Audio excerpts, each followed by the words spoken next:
नमो भगवते वासुदेवाय।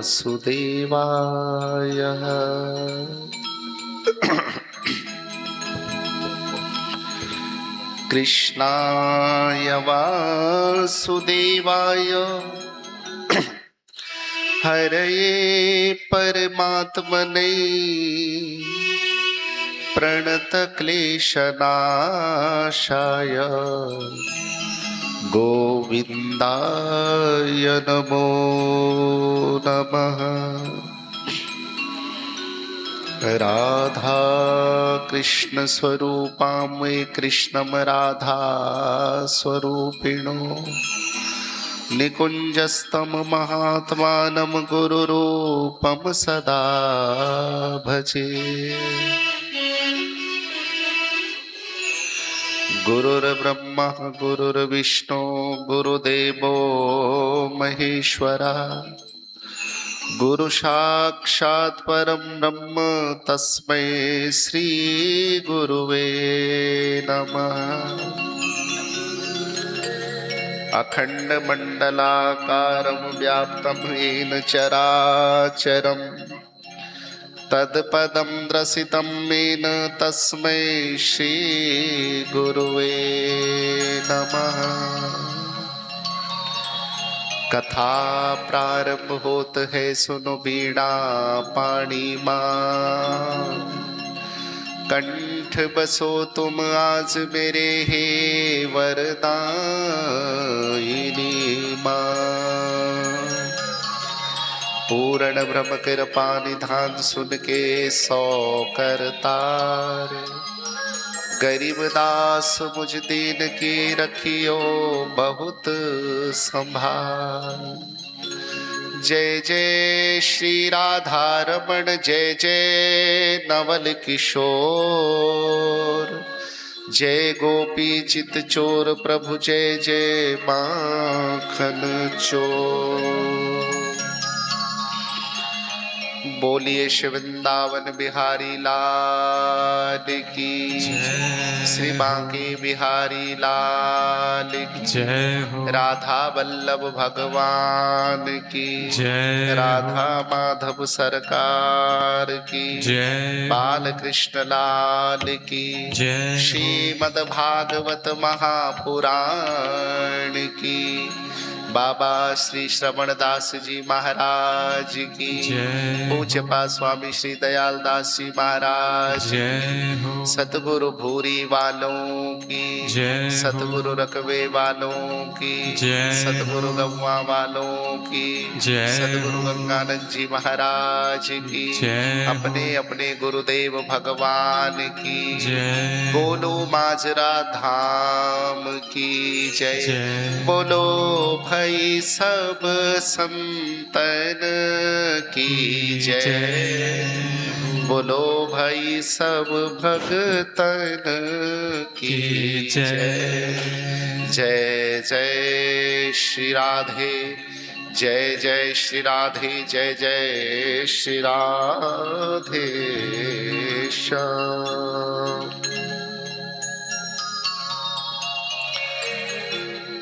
प्रावर रूप में उपस्थित अकारण करुणा वर्णालय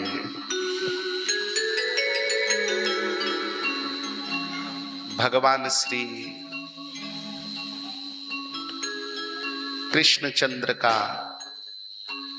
वांगमय स्वरूप श्रीमद् भागवत महापुराण, पतित पावनी मां गंगा, सब भूतों में विराजमान पूज्य गुरुदेव भगवान के चरणों में वंदन। पीठ के देवता इष्ट देवता सबके चरणों में वंदन करते हुए उनसे निवेदन करूंगा भगवान राधा माधव से कि व्यास पीठ पर विराजमान होकर के मुझे बोलने की शक्ति प्रदान करे। आए हुए श्रोताओं के चरणों में भी व्यासपीठ की ओर से कोटि कोटि वंदन। जोर से बोलना पड़ेगा। राधा रमण भगवान की जय। विगत 3 दिन से हम भगवान की दिव्य कथा को सुन रहे हैं। कल मैंने आपको बताया कि कथा का अर्थ होता है कथ्यन्ते इति कथा, जो जीवन की व्यथा को मिटा देती है उसका नाम कथा है, और जो हमें अपने स्वरूप का बोध कराती है कि हम कौन हैं, कहां से आए हैं, किस लिए आए हैं, हमें कैसे जीवन जीना चाहिए, इन सब बातों को जो हमारे जीवन में उतारती है उसका नाम भगवान की कथा है। और कल आपने बड़े दिव्य दिव्य चरित्र सुने। राजा परीक्षित गंगा के तट पर गुरुजी के श्री चरणों में बैठ करके भगवान की कथा को सुनने लगे।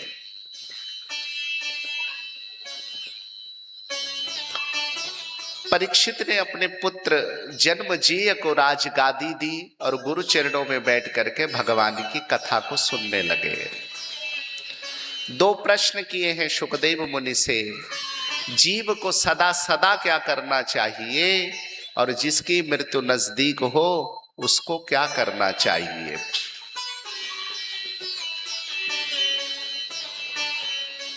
और इन्हीं दो प्रश्नों के उत्तर देते हुए सुखदेव स्वामी ने सुंदर चरित्र सुनाए।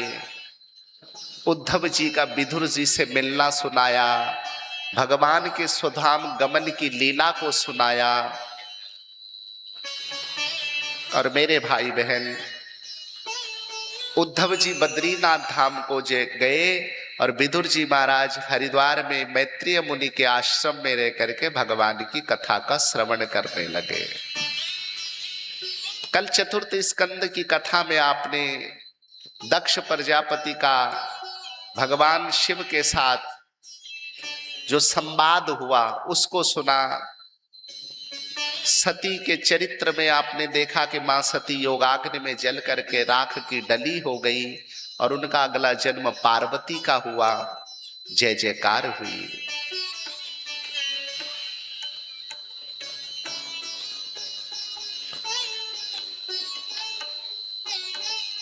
सुखदेव स्वामी कहते हैं कि हे परीक्षित,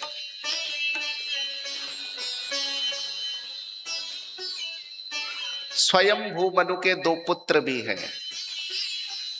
उत्तानपाद और प्रियव्रत। उत्तानपाद की दो पत्नियां सुनीति और सुरुचि, दो पुत्र हैं ध्रुव और उत्तम। और यहीं पर हमने कथा का विराम लिया था। प्रेम से बोलिए जय श्री कृष्णा।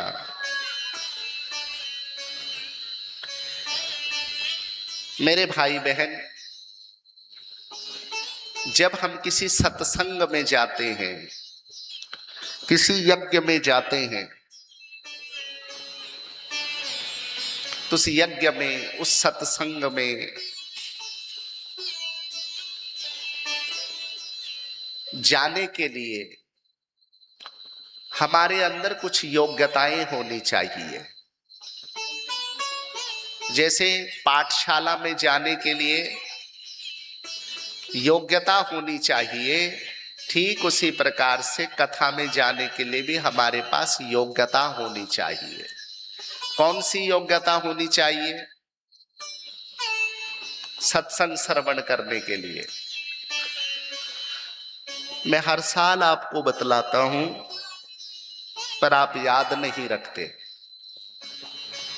सत्संग में बैठने के लिए तीन चीजें चाहिए होती है कथा सुनने के लिए। चाहे कहीं भी जाए, अपने गुरु स्थान में जाए, भागवत की कथा सुने, तीन चीजें चाहिए होती है। सबसे पहले चाहिए होती है तन की शुद्धि। हमारा शरीर शुद्ध होना चाहिए, इसलिए स्नान से ही तन की शुद्धि होती है। कथा में आने से पहले स्नान करना चाहिए। फिर होती है मन की शुद्धि। मन की शुद्धि होती है भगवान की कथा को सुनने से। अगर कथा नहीं सुनी, तन बैठा है, तन से तो बैठे हो, लेकिन यदि मन से भगवान की कथा को नहीं सुना तो मानसिक शुद्धि नहीं हो पाएगी, मन में विकार ही भरे रहेंगे। तो भगवान की कथा को जितना हम सुनेंगे उतना हमारा मन पवित्र होएगा। और तीसरी होती है वाणी की शुद्धि, और वाणी की शुद्धि होती है भगवान के कीर्तन से। इसलिए बीच बीच में जब कीर्तन किया जाता है तो सबको उस कीर्तन में सहमत होना चाहिए, नाम जपना चाहिए।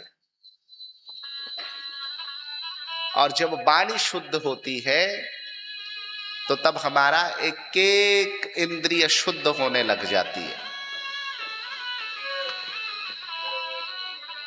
इसलिए मेरे भाई बहन, चलते फिरते सत्संग में गुरु स्थान जाते वक्त इधर उधर की बातें नहीं करनी चाहिए। वहां जाते वक्त केवल भगवान का नाम जपना चाहिए। तो आइए हम भी कथा में आगे बढ़ने से पहले एक बार प्रेम से भगवान के नाम का जाप करें। पहले मैं, मेरे साथ आप सब मिलकर के करेंगे।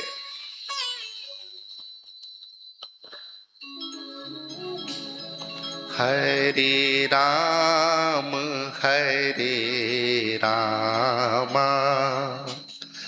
राम राम हरे हरे, हरे राम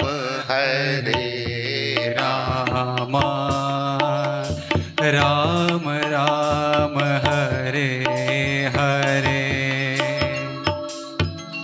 हरे कृष्ण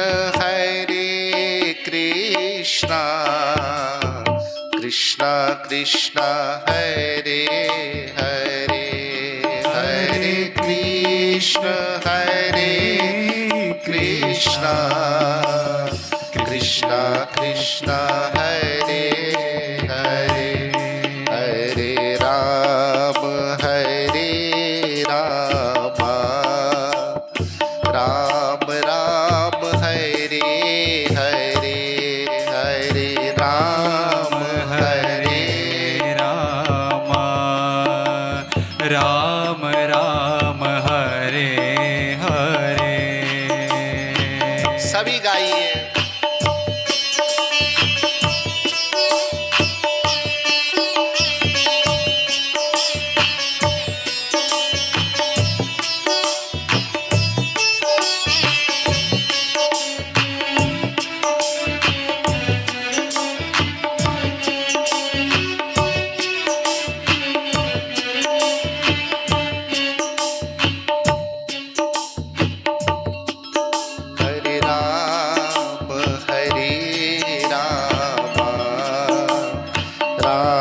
राम हरे हरे, हरे राम राम राम हरे हरे, हरे कृष्ण कृष्ण कृष्ण हरे हरे, हरे कृष्ण कृष्ण कृष्ण हरे हरे, हरे राम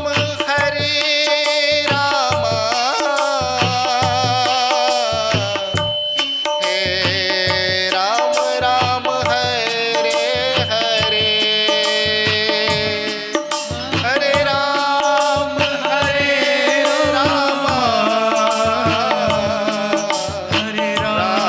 राम हरे हरे,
राम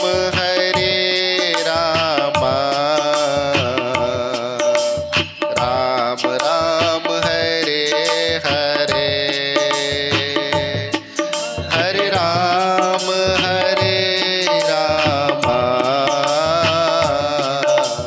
राम राम हरे हरे,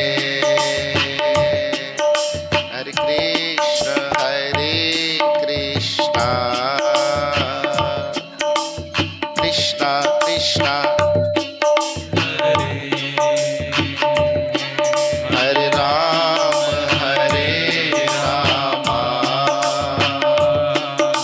राम राम हरे हरे, कृष्ण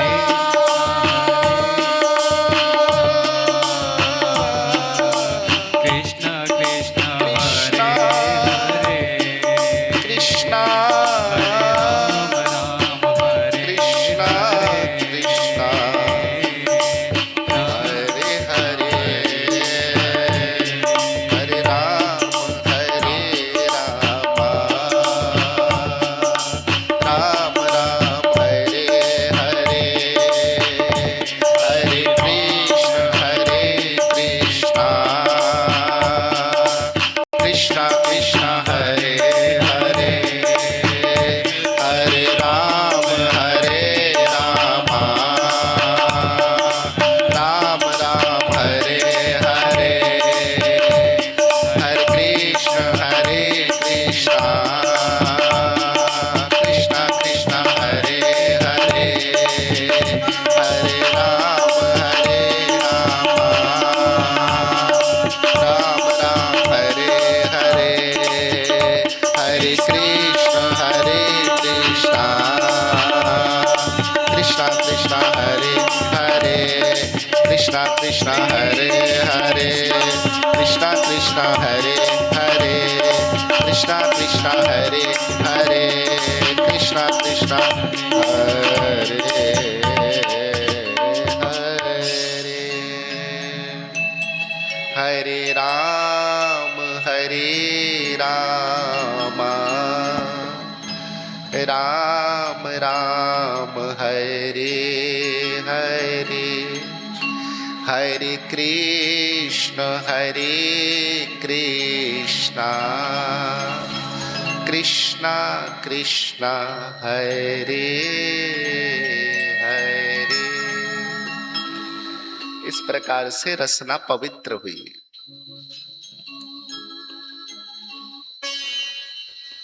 तो कथा में बैठने के लिए तीन ही चीजें चाहिए, तन की शुद्धि, मन की शुद्धि और वाणी की शुद्धि। तो तन तो आपने स्नान से शुद्ध कर लिया, मन भगवान की कथा से शुद्ध हो रहा है, और वाणी आपने भगवान का नाम जप लिया। दूसरी चीज है, कथा में बैठते वक्त अपराध। जब हम सत्संग में बैठते हैं तो कुछ अपराध बन जाते हैं। बिहारी जी,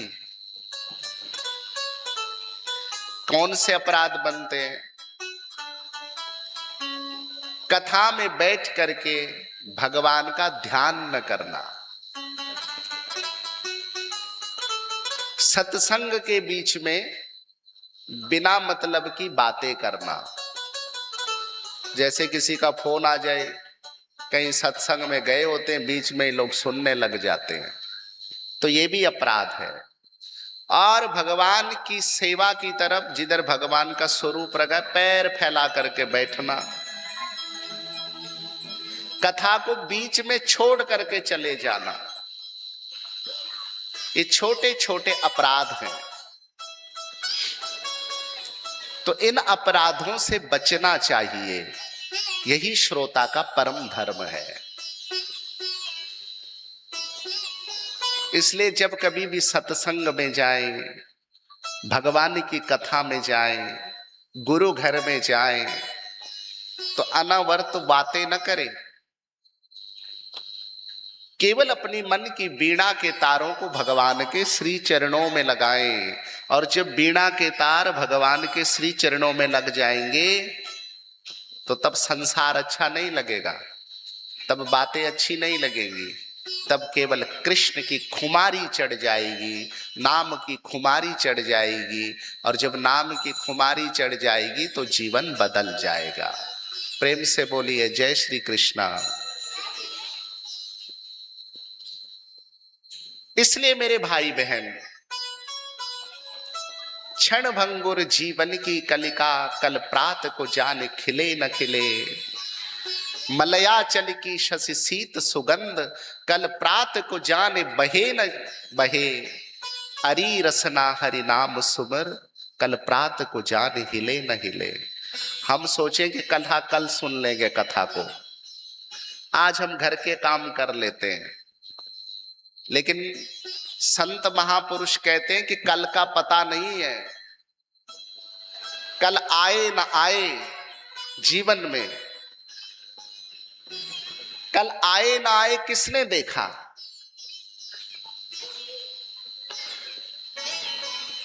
क्योंकि क्षण भर का पता नहीं है कब किसी को क्या हो जाएगा। इसलिए जब सत्संग मिले, जब कथा मिले तो एकदम से सुन लो, एकदम से जीवन में धारण कर लो। क्योंकि मेरे भाई बहन, ये जीवन दोबारा नहीं मिलेगा।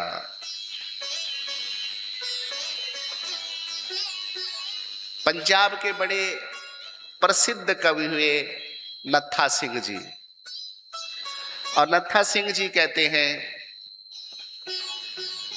कि कलयुग का जीव कैसा है, वो भगवान के भजन की ओर कम जाता है, संसार के कामों में ज्यादा लगता है।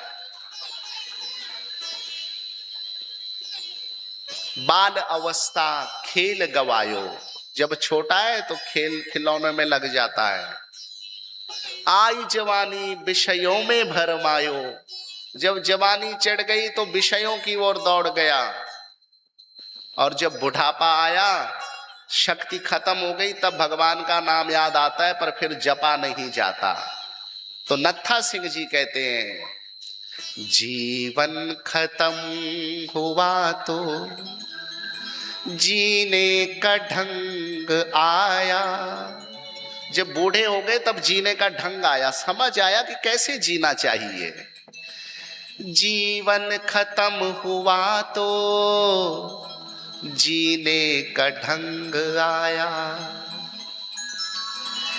गाड़ी निकल गई तो घर से चला मुसाफिर, अफसोस हाथ मलते वापस बेरंग आया। जब गाड़ी निकल गई तो ऐसा समझ लो कि जाना था चंडीगढ़ को, काठगढ़ मोड़ से गाड़ी में बैठना था और इतनी देर से गए, जब गाड़ी निकल गई। ऐसे जीवन की गाड़ी निकल गई। जब भजन करना था तब किया नहीं, जब दान करना था तब किया नहीं, और अब बुढ़ापे में जब हाथ पैर कांप रहे हैं तब भगवान का भजन नहीं हो पा रहा। अफसोस हाथ मलते वापस बेरंग आया। जब मन की मिशनरी ने ठीक चल न सीखा, जब ये मन ठीक चलना सीखा, जब बुढ़ापा आया, समझ गया कि ये विषय, ये मोह, ये आसक्ति, ये कुछ नहीं है। लेकिन तब क्या हुआ, जब कि मन की मिशनरी ने ठीक चल न सीखा, तब इस शरीर के हर एक पुर्जे को जंक आया। तब शरीर का एक एक पुर्जा जंक से युक्त हो गया। कभी गोडे दुखने लग गए, बैठा ही नहीं जाता। कभी कमर दुखने लग गई, आंखों से दिखता नहीं है, कुछ काम करते तो हाथ कांपते हैं। तो इसलिए मेरे भाई बहन, नत्था सिंह जी कहते हैं, महापुरुष कहते हैं कि जाग सके तो जाग रे, वृथा जीवन मत खोए। अगर तू जागना चाहता है तो बचपन से ही भजन सुमिरन शुरू कर दे, छोड़ दे जिंदगी के खाले मेले को, एक हरि का बन जा। और जो हरि का बन जाता है वो पार लंघ जाता है, क्योंकि मनुष्य की देह पार पाने के लिए ही मिली है। अब आप सोचो, अगर बैल बन गए अगले जीवन में, बैल की जिंदगी कितनी खराब है, कोई अपने घर में भी नहीं रखना चाहता। अब तो अगले जन्म में यदि कुत्ता बन गए, कीड़ा बन गए, कौवे बन गए। अभी तो मनुष्य का जीवन है फर्स्ट क्लास, एसी पंखा चाहिए। यदि पशु बन गए तो बाड़े में बंधे होंगे, ना पंखा मिलेगा ना कुछ मिलेगा, मच्छर खा रहे होंगे। थोड़ा सोचिए। इसलिए मानव की देह जीवन के कल्याण के लिए मिली। और ये मैं नहीं कहता, शास्त्र कहता है, रामायण कहती है, भागवत कहती है। रामायण में बाबा कहते हैं, बड़े भाग मानुष तनु पावा, सुर दुर्लभ सब ग्रंथ ही गावा, बड़े भाग। तुलसी बाबा कहते हैं कि तेरा बड़ा भाग्य है, तुझे मनुष्य का जीवन मिला है। और मानव की देह मिल करके भी मेरे भाई बहन, यदि हमने अपना कल्याण नहीं किया तो व्यर्थ ही है। अब हम रोज कथा तो सुनते हैं ना, लेकिन कई बार मैं आपसे भी बातें करता रहता हूं, आप सबसे चर्चा होती है। और जितनी बार भी हम आपस में मिलते हैं उसमें कुछ कमियां मेरी भी हैं। चाहे बिहारी जी मिले, चाहे और सब लोग हम मिलते, हम कभी हरि की चर्चा ही नहीं करते। जब भी आप मेरे पास आते हैं तो आप ही जानते और हम ही जानते क्या चर्चा होती है। क्यों? क्योंकि पता नहीं प्रभु की ऐसी कृपा नहीं है कि पास रहने पर भी हम अपने जीवन का उद्धार के विषय में हम में से कोई भी नहीं सोचता। और कल की कथा में क्या विषय था इस पर भी हमारी चर्चा ही नहीं होती। तो ठाकुर जी से हम यही मांगे कि ठाकुर जी, जिस विषयों की ओर, जिस सम्मान की ओर हमारा मन दौड़ रहा है उधर को न दौड़े, और आपकी कथा की ओर दौड़े। और जब कथा की ओर दौड़ेगा तो भगवान खुद ही कृपा कर देंगे हम सब पर। ऐसी माताओं का है, जब तक कथा में है तब तक तो ठीक है, लेकिन कथा पंडाल के बाहर जाते वही बातें, वही घर का चित्त का, वही घर का काम, वही चिंताएं, वही फिक्र, 1% भी हम में परिवर्तन नहीं आता। और 2 दिन के लिए लोग वृंदावन जाते हैं, फट से लड्डू गोपाल लाके एन तिलक तुलक लगा करके एन ऐसे लगता है इनमें कितना परिवर्तन आ गया। वास्तविकता में वो परिवर्तन रहता नहीं है, थोड़ी देर का अट्रैक्शन है। और थोड़ी देर के अट्रैक्शन के बाद वो सब तिलकधारी लड्डू गोपाल रखने वाले उसी माया के चक्कर में फिर पड़े हुए हैं। नहीं तो इतनों ने लड्डू गोपाल रखे, एक भी भक्त नहीं दिखाई देता जो जीवन के कल्याण के लिए बात करे। इसलिए मेरे भाई बहन, प्रभु से मांगे कि प्रभु अपनी भक्ति दो, अपनी पूजा दो, अपना पाठ दो। यही कथा का सार है। बाकी कथा कोई मेला नहीं है, कथा कोई ऐसा जलसा नहीं है कि चलो जी नाच लिए, टप लिए, एंजॉय कर लिया, अगले साल फिर कर लिया। कथा तो भाग्य से मिलती है और एक ही कथा काफी होती है जीवन को तारने के लिए। हमें बहुत कथाओं की जरूरत नहीं है, लेकिन इतनी कथाएं होने के बाद भी हमारा पापी मन कृष्ण के चरणों से अंकित नहीं हुआ, कृष्ण की लीला की ओर नहीं दौड़ा, तो ये हमारे पूर्व जन्म का ही कोई पाप होगा। इसलिए आपसे निवेदन करूंगा कि भगवत कथा की ओर ही अपने मन को ले जाएं, इसी में हमारा कल्याण है। दूसरा, फिक्र करनी भी नहीं चाहिए। किसी की उम्र 50 साल की हो गई, किसी की 40 की हो गई, जिस परमात्मा ने 50 साल तक इतना चला दिया, सुख दे दिया, आगे के कितना 70-75 साल आदमी रहता है, 20-25 साल क्या वो अच्छा नहीं निकालेगा? बहुत अच्छे निकालेंगे। लेकिन क्या करते हैं हम, सोच में, फिक्र में अपने जीवन को व्यर्थ गवा देते हैं। इसलिए सोचना नहीं है, सोचना है तो केवल अपने आत्म कल्याण के लिए सोचना है। प्रेम से बोलिए जय श्री कृष्णा। सुखदेव मुनि राजा परीक्षित को कहते कि परीक्षित तो भगवान का भजन कर। भगवान का भजन करने से ही तेरे जीवन का उद्धार होएगा।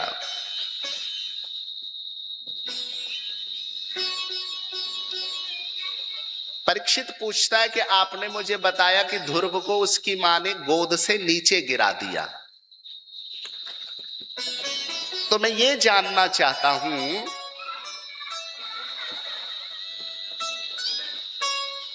कि ध्रुव को सुरुचि ने गोद से क्यों गिराया? ध्रुव पर कृपा होनी है। और मेरे भाई बहन याद रखो, अगर किसी के घर में दुख आ रहा है ना, गौर से सुने इस बात को, यदि किसी के घर में दुख आ रहा है किसी पर, तो इसे भगवान की कृपा समझना। क्योंकि सुख हमको अहंकारी बना देता है, नाम से दूर करता है, और दुख हमें परमात्मा की ओर ले जाता है। अगर पैर को चोट लगती है ना, तो मुंह से निकलता है हे राम। अगर पेट में दर्द हो गया तो जिस माँ को कभी नहीं पूछते, तब भी मुंह से निकलता ओ माइये। भले उस माँ को पूछते नहीं है, लेकिन वो दुख फिर भी माँ की ओर ले जाता है। ऐसे ही दुख परमात्मा की ओर ले जाते हैं। तो इसे परमात्मा की सौगात समझना चाहिए और अपनी भक्ति बढ़ा देनी चाहिए। ध्रुव के जीवन में भी दुख आया है, मां ने नीचे गिरा दिया। ध्रुव केवल 5 वर्ष का है। ध्रुव ने पूछा अपनी सौतेली मां से कि मां, आपने मुझे नीचे क्यों गिराया? सुरुचि कहती है इसलिए गिराया कि तू पिता की गोद में बैठ रहा है, और पिता की गोद में तो बैठने का अधिकारी नहीं है। क्यों? महाराज, पिता की गोद में तो मेरा बेटा उत्तम बैठेगा, तो सुनीति का बेटा है। ध्रुव जी पूछते हैं कि मुझे कैसे करके पिता की गोद में लेगी? सुरुचि अहंकार वश कह देती है। और कई बार जो व्यक्ति हमारा भला नहीं चाहता, क्रोध में हमें बड़ी अच्छी बात कह देता है। कई बार हमारा शत्रु भी हमारे लिए अच्छी बात कह देता है, और जो बुद्धिमान व्यक्ति होता है उस बात को ग्रहण कर लेता है, और जो बुद्धिमान नहीं होता वो ऐसे ही टाल देता है। ध्रुव जी की सौतेली मां कहती है कि तू भगवान का भजन कर। जब भगवान प्रकट होंगे हे ध्रुव, तब उनसे वरदान मांगना कि मैं सुरुचि के गर्भ से जन्म लूं, और मेरा बेटा बन करके आएगा तब पिता की गोद में लेगी। ध्रुव जी कुछ नहीं बोले और मौन होकर के महल के एक कोने में जाकर के छुप गए, अंधेरे में रोने लगे। छोटे से 5 वर्ष के ध्रुव, जैसे छोटे छोटे बच्चे ऐसे ही ध्रुव है। और ध्रुव की मां ने देखा कि सांझ हो गई, सुबह से ध्रुव राजा के कक्ष में गया है लेकिन अभी तक नहीं आया। तो मां ढूंढने के लिए गई, और सबसे ज्यादा चिंता माताओं को ही होती है अपने बच्चे की। तो सुनीति को भी चिंता हुई, दास दासियों से पूछा, ध्रुव का पता लगाया। ध्रुव से पूछा तू क्यों रो रहा है? तो ध्रुव और रोने लगे।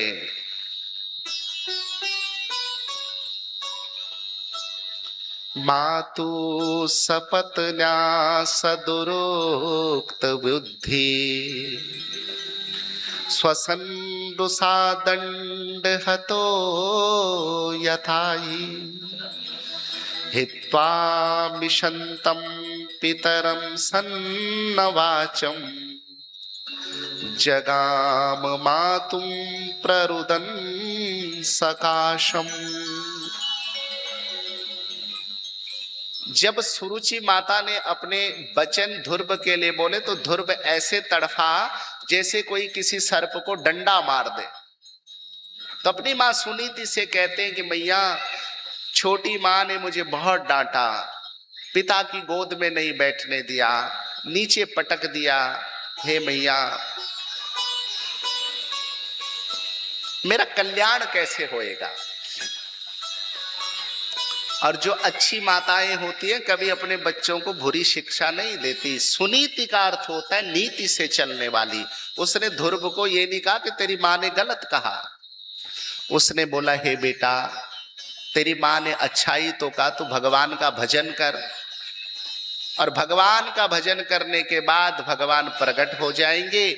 और जब भगवान प्रकट हो जाएंगे तो उनसे वरदान मांग लेना, क्योंकि सुनीति भी नहीं जानती कि वो जो बात कह रही है उसे ध्रुव अपने मन में बसा लेगा। रात हो गई,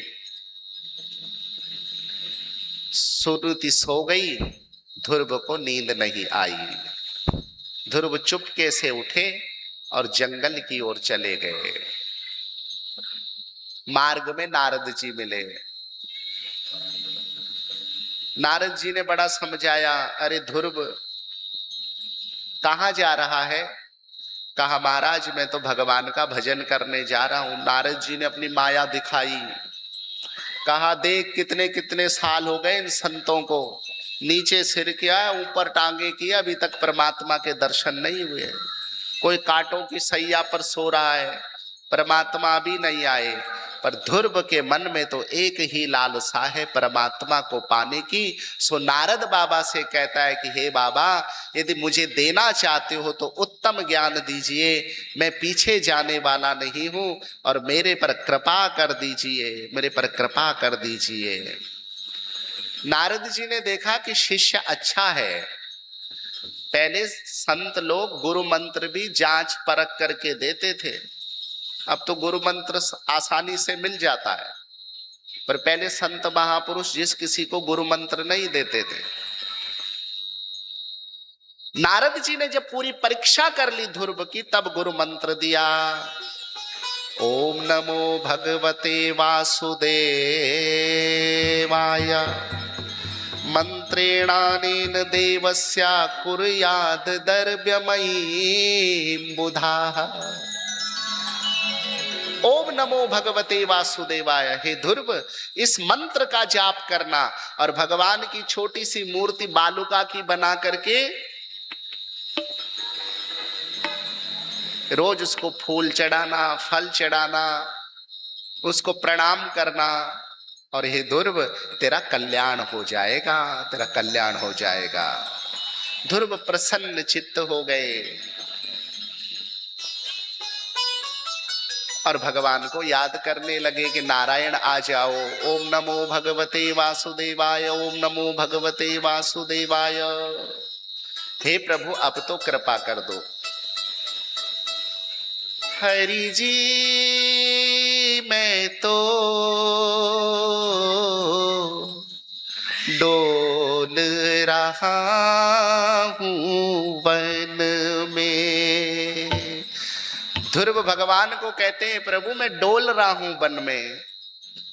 हरि जी मैं तो डोल रहा हूँ वन में। हरि जी मैं तो डोल रहा हूँ वन में। हरि जी मैं तो डोल रहा हूँ वन में।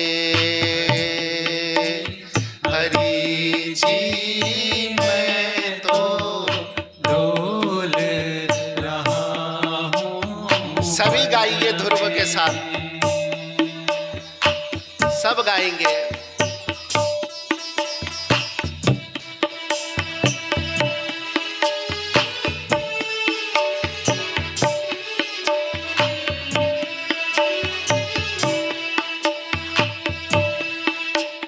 हरि जी मैं तो डोल रहा हूँ वन में। हरि जी मैं तो डोल रहा हूँ वन में। हो हरि जी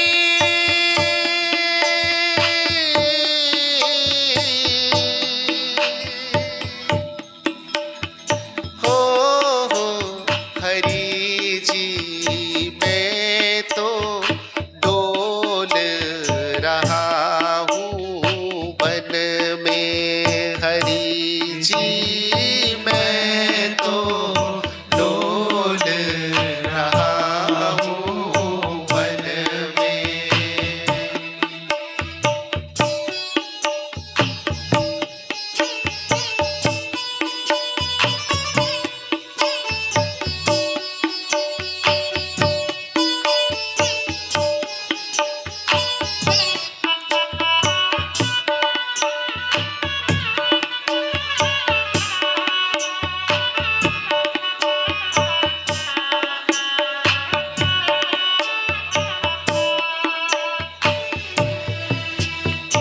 ओ छोटी मैया सपने बड़े हैं।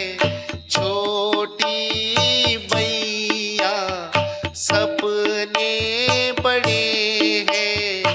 इन अखियों में हरि जी बसे हैं।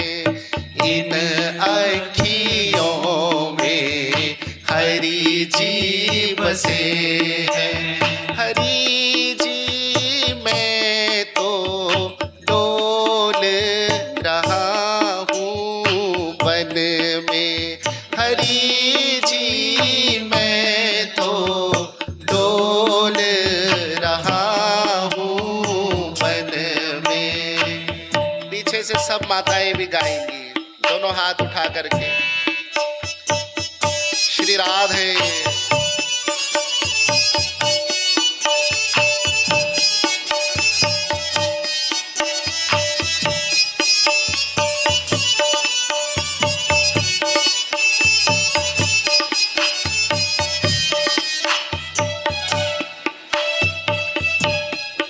ध्रुव भगवान से विनती करते, प्रभु इस जंगल में मैं डोल रहा हूँ, हे गोविंद अब तो कृपा कर दो।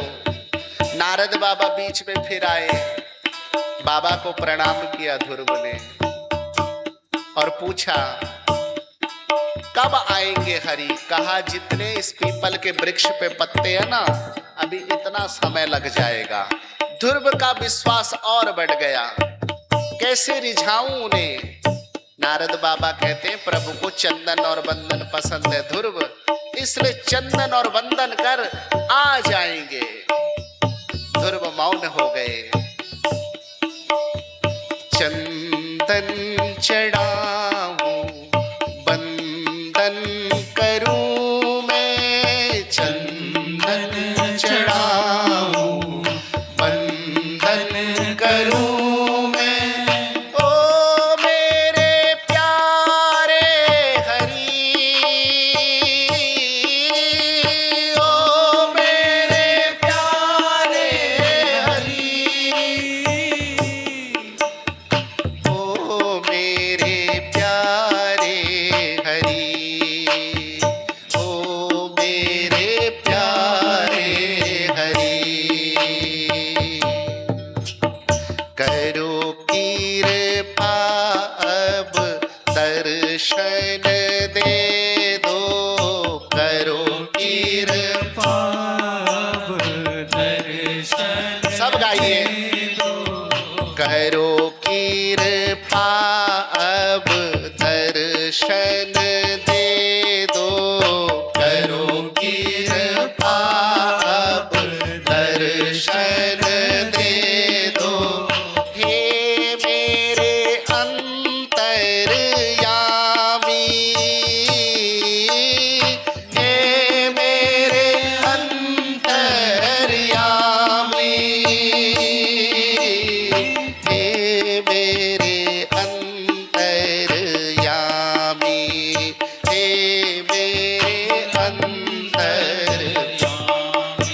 कृपा अब देर करो ना।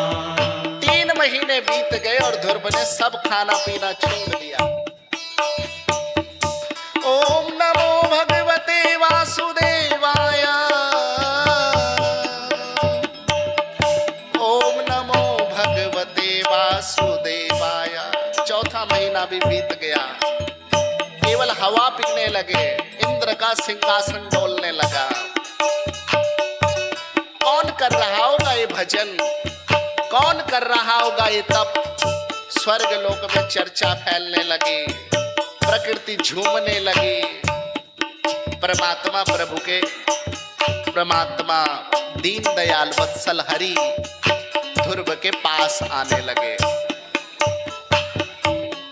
भगवान ने 6 महीने हो गए, ध्रुव लगे हैं, हरि आ जाओ, हम डोल रहे हैं हरि जी। भगवान ने अपने कमंडल का जल छींटा मारा, ध्रुव से कहा नेत्र खोलो। ध्रुव मौन है, नेत्र नहीं खोले, क्योंकि मन भगवान की मूर्ति पर, उनकी सूरत परमात्मा में लगी हुई है। भगवान कहते हैं हे मेरे प्यारे राज दुलारे, हे मेरे प्यारे राज दुलारे, खोल इन नन्ही सी अखियों को रे, खोल इन नन्ही सी अखियों को रे। जो कुछ चाहे सो कुछ ले ले, जो कुछ चाहे सो कुछ दे दे। ऐ मेरे प्राण प्यारे, ऐ मेरे प्राण प्यारे, हरि जी मैं तो डोल रहा हूँ बन में, जी मैं तो डोल रहा हूँ बन में, हरि जी मैं तो डोल रहा हूँ बन में, हरि जी मैं तो डोल रहा हूँ बन में। बोलो वृंदावन बिहारी लाल की जय हो। प्रेम से बोलिए जय श्री कृष्णा। हरि जी मैं तो डोल रहा हूँ बन में। माताएं गाएंगी हरि जी मैं तो डोल रहा हूँ बन में। ये बच्चों को चुप रखना। हरि जी मैं तो डोल रहा हूं वन में।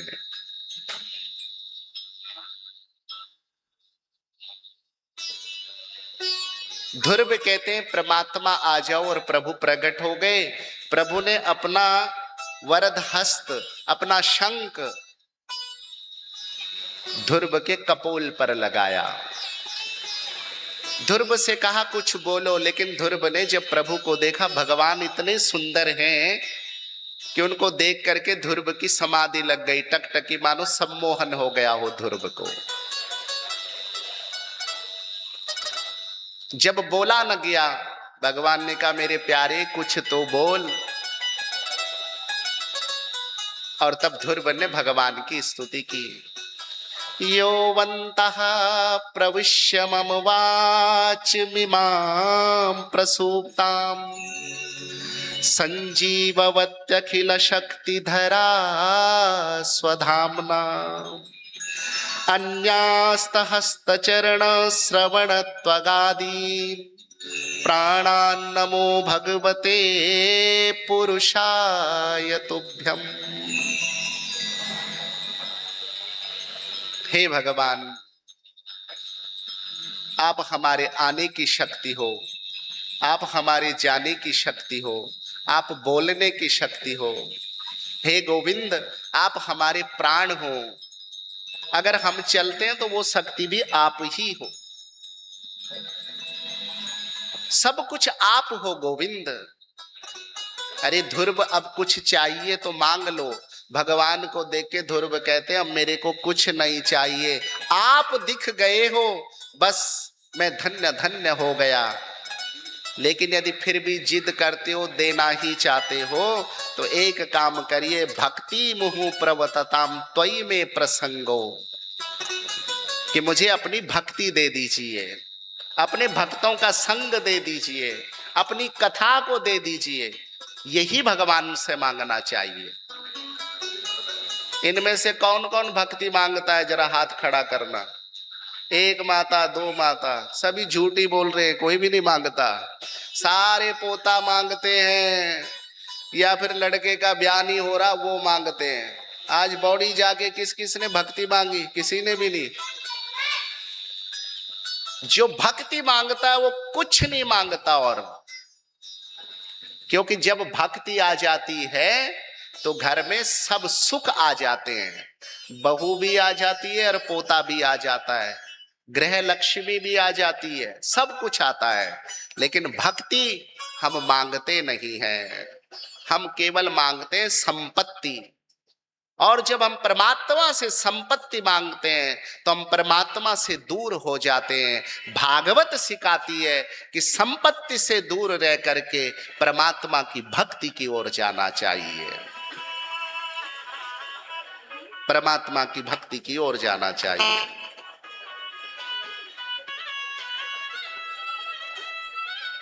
मेरे भाई बहन, परमात्मा ने ध्रुव को बहुत प्रेम किया।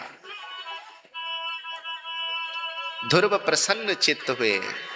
और सोचिए ध्रुव की भक्ति कितनी होगी कि 5 वर्ष का बालक और अखंड ब्रह्मांड नायक भगवान श्री हरि उसे अपने गोद में बिठा रहे हैं, उसे प्यार कर रहे हैं, उसे दुलार कर रहे हैं। ये कथाएं कोई काल्पनिक नहीं है,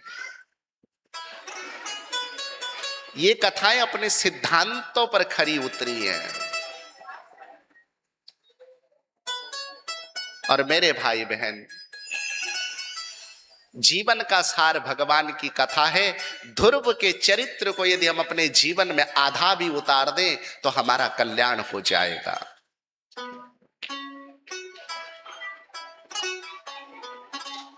इसलिए कोशिश करें कि हम भगवान की भक्ति करें, इसके सिवा कुछ न करें। भगवान से भगवान की कथा को मांग लो। ध्रुव ने भगवान की कथा मांगी भगवान से। प्रभु मुझे अपनी कथा दे दो, अपने भक्तों का संग दे दो। और हम तो भगवान के भक्त को कभी मांगते ही नहीं। किसी ने कहा भगवान से कि भगवान मेरा पोता भी भक्त बन जाए या मेरा बेटा भक्त बन जाए, दिल से बोलना। किसी ने भी नहीं बोला होगा, सबने बोला होगा बढ़िया ठेकेदार बन जाए, इंजीनियर बन जाए, डॉक्टर बन जाए, कुछ ना हो तो कनाडा चला जाए। लेकिन किसी ने नहीं बोला होगा कि हे कृष्ण मेरा पुत्र भक्त बन जाए। और वो मां धन्य होती है जो अपने पुत्र को भक्त बनाती है। और सुनीति ने अपने पुत्र के लिए भक्ति मांगी, पुत्र को कहा कि जाओ भगवान का भजन करो। और भगवान का भजन करने के बाद ध्रुव परमात्मा के प्यारे बन गए।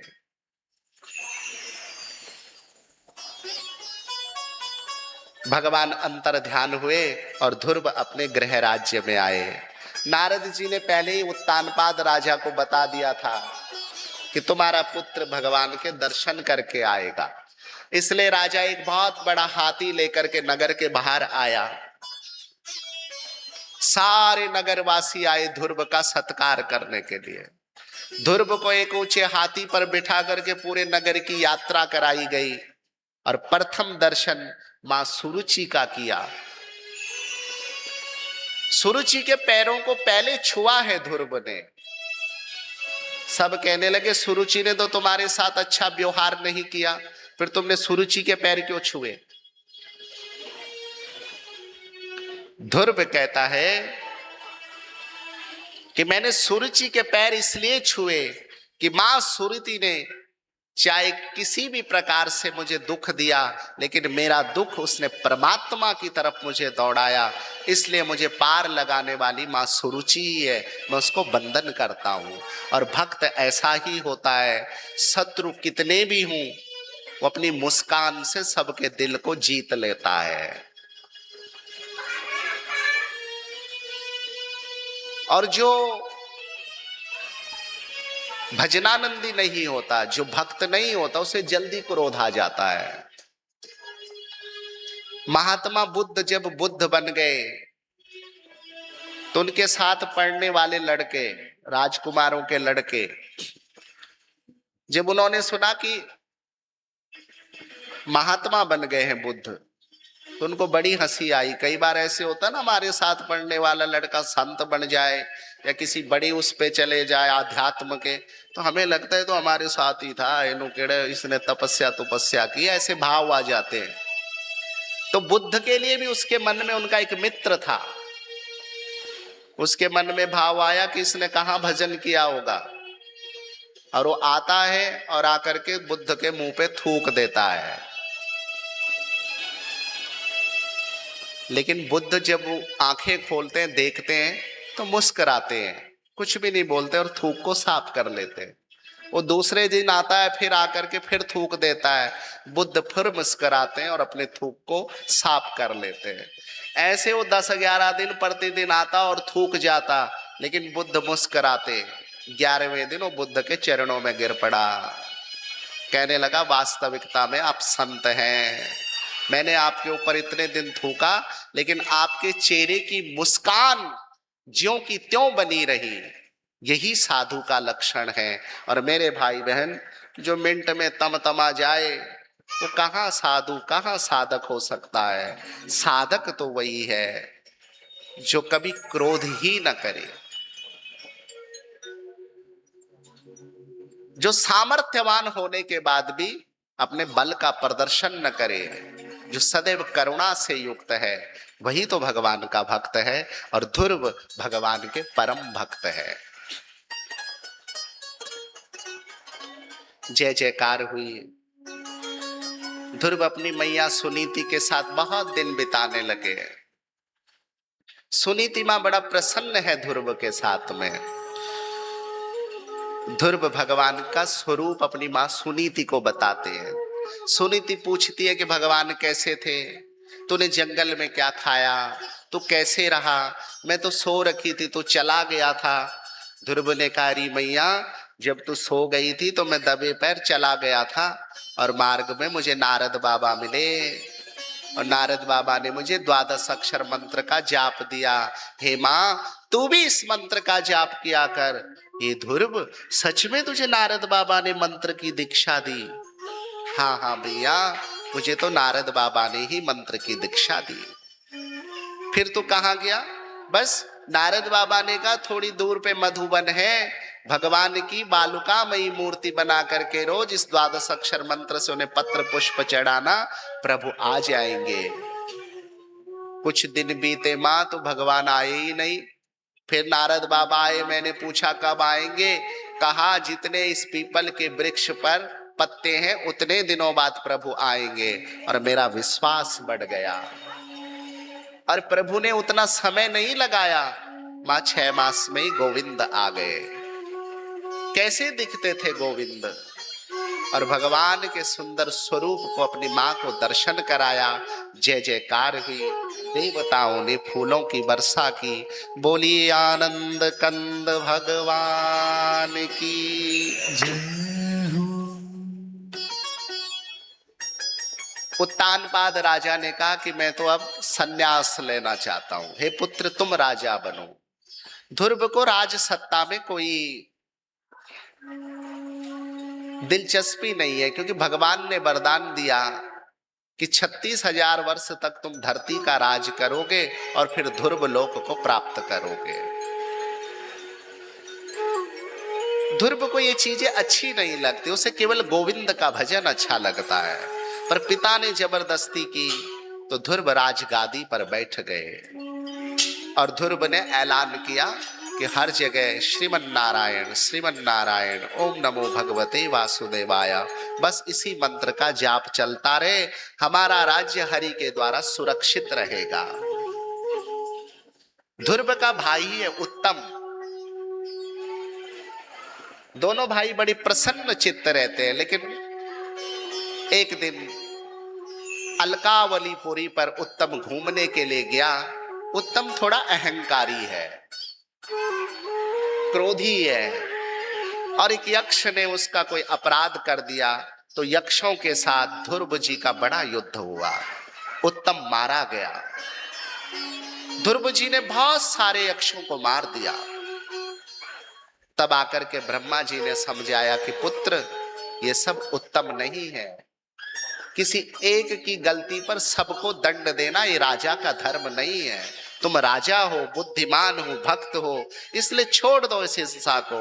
और ध्रुव ने छोड़ दिया। नारद जी ने याद कराया कि 36,000 वर्ष बीतने वाले हैं, क्या तुम्हें अपनी गोविंद की याद नहीं आती? ध्रुव कहते हैं गोविंद मेरे चित्त में बसते हैं। तू क्या जाने सांवरिया, तू क्या जाने सांवरिया, हे गोविंद तुम क्या जानो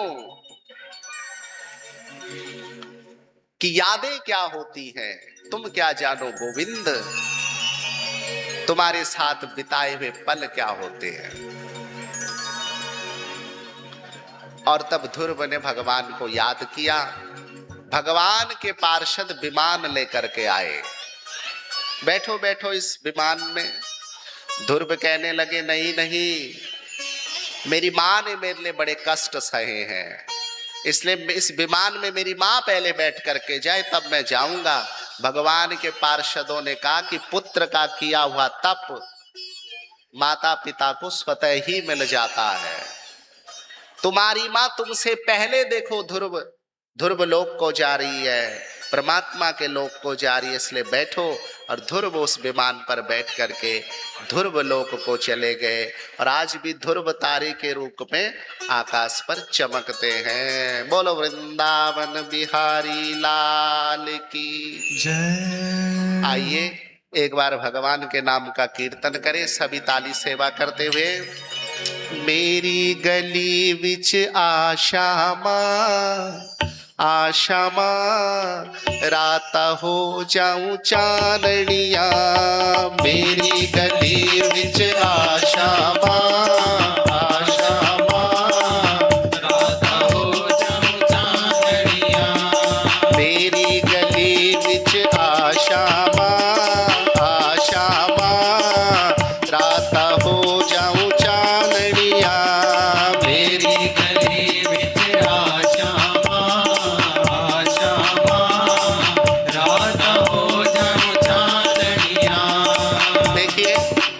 सुना बढ़िया नाचते हो तो कम से कम ताली तो बजा दो। मैं तो पंजाबी में ही गा रहा हूँ कि तुम्हें अच्छा लगे, मुझसे पंजाबी गाई नहीं जाती फिर भी गा रहा हूँ। जरा हाथ उठा करके हो एक बारी फेरा पाशा माँ रात हो जाऊं चांदनिया, एक बारी फेरा पाशा माँ रात हो जाऊं चांदनिया, मेरी गली विच आशा माँ रात हो जाऊं चांदनिया, मेरी गली विच आशा माँ रात हो जाऊं चांदनिया,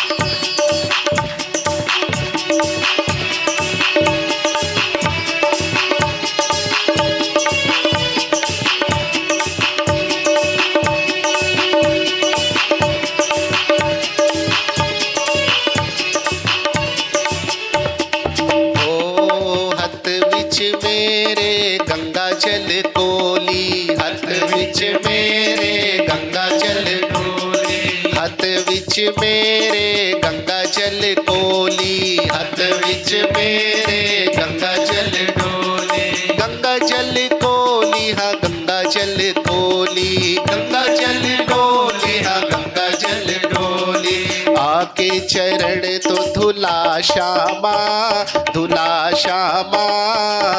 राता हो जाऊं चाननिया मेरी गली विच आशा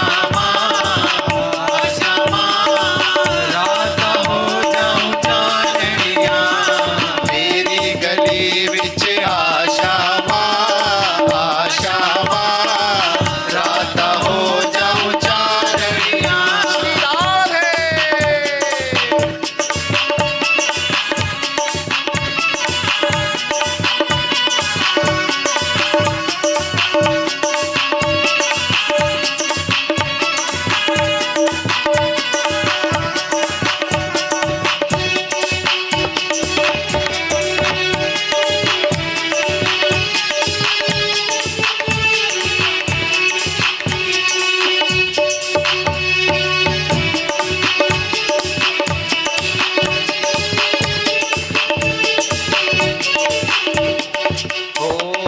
हथ विच मेरे माखन कटोरी हथ विच मेरे माखन कटोरी हथ विच मेरे माखन कटोरी हथ विच मेरे माखन कटोरी आप भी गाइए ओ हथ विच मेरे हथ विच मेरे माखन कटोरी हाँ माखन कटोरी माखन कटोरी हाँ माखन कटोरी आके भोग लगा श्यामा राता हो जाऊं चाननिया मेरी गली विच श्यामा राता हो जाऊं चाननिया मेरी गली विच आशा रात हो जाऊं चाननिया मेरी गली विच आशा रात हो जाऊं चाननिया हरि बोल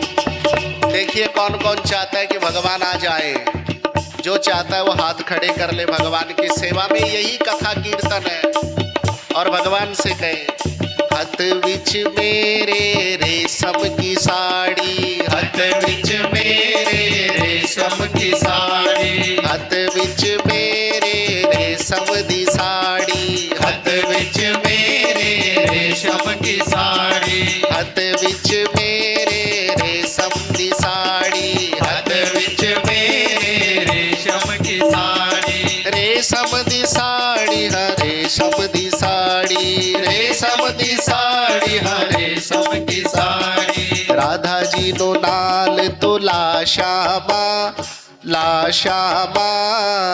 राता हो जाऊं चाननिया मेरी गली विच श्यामा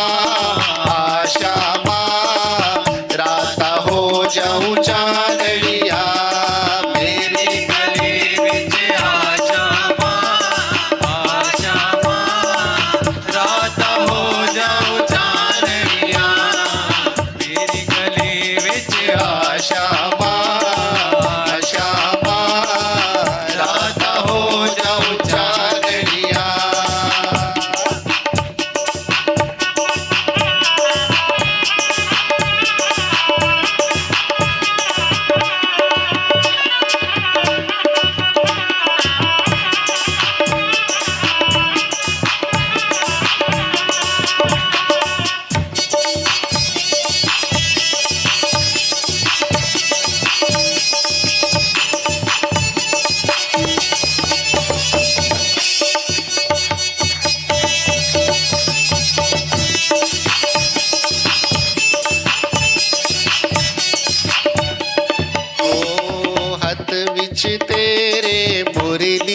सजदी हथ विच तेरे मुरली सजदी हथ विच तेरे मुरली सजदी हथ विच मेरे मुरली सजदी मुरली सजदी हाँ मुरली सजदी मुरली सजदी हाँ मुरली सजदी मुरली सजदी हाँ मुरली सजदी मुरली सजदी हाँ मुरली सजदी एक वारी तान सुना श्यामा रात हो जाऊं चाननिया मेरी गली विच आशामा रात हो जाऊं चाननिया मेरी गली विच आशामा रात हो जाऊं चाननिया मेरी गली विच आशामा रात हो जाऊं चाननिया रात हो जाऊं चाननिया रात हो जाऊं चाननिया रात हो जाऊं चाननिया। बोलो वृंदावन बिहारी लाल की जय मेरी गली विच आ श्यामा रात हो जाऊं चाननिया। ध्रुव जी ने भगवान का भजन किया, परम पद को प्राप्त किया। सुखदेव मुनि कहते हैं परीक्षित, जिस भाव से भगवान को भजोगे उसी भाव से भगवान दर्शन दे देंगे। इसलिए हे राजन, अपनी चित्त की वृत्तियों को प्रभु के श्री चरणों में अर्पित कर दो, तुम्हारा कल्याण हो जाएगा। परीक्षित उदास हो जाते हैं। सुखदेव मुनि पूछते हैं कि राजन, अब तो मैं तुम्हें भगवान की कथा भी सुना रहा हूं, तुम्हारा उद्धार भी करना चाह रहा हूं, तो अब आप क्यों उदास हो? परीक्षित कहता है, गुरुवर बात ऐसी है, मैंने राजा बनकर के बहुत कुछ खो दिया।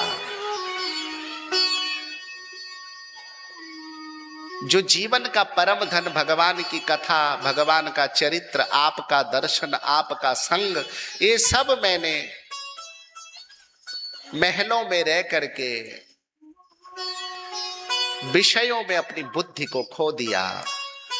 आप जैसे गुरुवर मेरे जीवन में आए, आप जैसे संत मेरे जीवन में आए, और मेरे पास केवल समय अब 4 दिन का बचा है। हे गुरुवर, 3 दिन बीत गया, चौथा दिन, इसके बाद 3 दिन और शेष हैं। तक्षक जाति का नाग आएगा, मुझे डस देगा। इस बात की फिक्र नहीं है, फिक्र इस बात की है कि तुम्हारा साथ में जन्म जन्म का चाहता था, लेकिन गुरुवर केवल 7 दिन ही आपका संग करने का मौका मिला, इसलिए उदास हूं। भवतव्या नाम द्वाराणि सर्वत्र। सुखदेव मुनि कहते हैं कि जो होता है होकर के रहता है राजन, इसलिए ऐसी चिंता मत करो। जितना संग परमात्मा ने तुम्हें मेरे साथ दे दिया, इसी में संतोष करो। इस पर भी ठाकुर ने कुछ अच्छा ही किया होगा।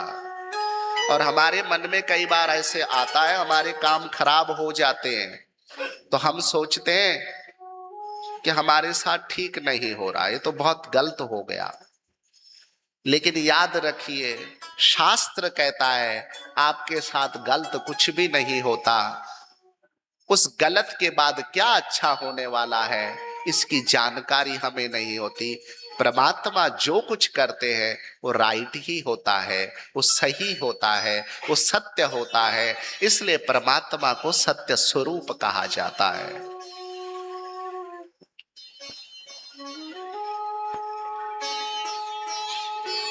और जो परमात्मा को अपना सर्वस्व मान लेता है वही तो भागवत का परम अधिकारी बनता है।